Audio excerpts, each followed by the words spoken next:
ఈ రోజు మన కాంగ్రెస్ ప్రభుత్వాన్ని తెలంగాణ రాష్ట్రంలో తెచ్చుకున్నందుకు మీకందరికీ అభినందిస్తా ఉన్నాను.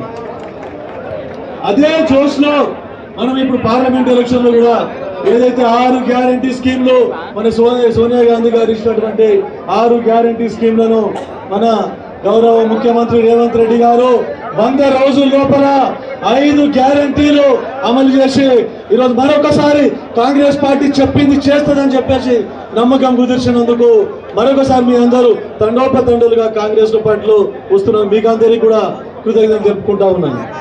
మరి అదే రూపుతోని మన రాహుల్ గాంధీ గారు వచ్చినప్పుడు మన 5 న్యాయం అని చెప్పేసి మరొక 5 గ్యారంటీల స్కీమ్లు తీసుకొని రావడం జరిగింది.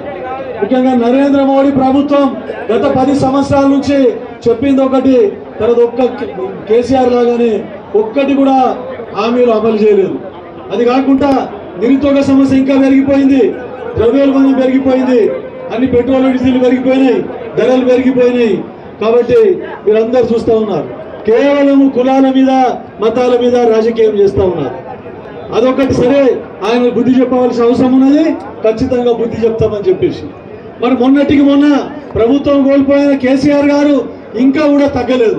కేసీఆర్ వాళ్ళ పార్టీ టీఆర్ఎస్ పార్టీ ఇంకా కూడా తగ్గకుండా కాంగ్రెస్ పార్టీని ఇంకా విమర్శిస్తూనే పోతా ఉన్నది.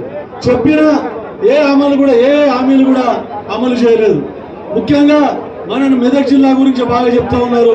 కాళేశ్వరం అని చెప్పి కాళేశ్వరం ప్రాజెక్టు ఫెయిల్, బసవేశ్వర సంగమేశ్వర ప్రాజెక్టులు మొన్న మీటింగ్ లో చెప్పడం జరిగింది.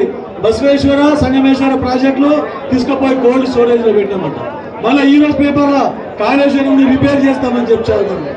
ఎన్నో లక్షల కోట్ల రూపాయలు దండుకొని ఈ రోజు మరొకసారి పనికిరాని హామీలు ఇచ్చి, అమలు కాని హామీలు ఇచ్చి మరొకసారి ఓటు దండుకోవాలని చూస్తూ ఉన్నారు. ముఖ్యంగా ఈ రోజు టీఆర్ఎస్ పోయి బీఆర్ఎస్ అయింది, బీఆర్ఎస్ పోయి బీఆర్ఎస్ ఖాళీ అయితే ఉన్నది. కాబట్టి పోటీ మనకు బీజేపీకే ఉన్నది అని చెప్పేసి ముఖ్యంగా దృష్టి పెట్టవలసిన అవసరం ఉన్నది. కాబట్టి మనం కేవలం ఆర్భాటాలకు పోకుండా బూత్ లెవెల్ ప్రతి కార్యకర్త కంకణం నడుము కట్టి సోనియా గాంధీ ఇచ్చిన రేవంత్ రెడ్డి గారు చెప్పినటువంటి 6 గ్యారంటీలు మరొకసారి మొన్న ఇచ్చిన 5 గ్యారంటీలను కూడా ప్రజలు ఒక్కొక్క ఓటర్ను కదిలించి మరొకసారి సురేష్ కుమార్ షెట్కార్ సైరాబాద్ పార్లమెంటు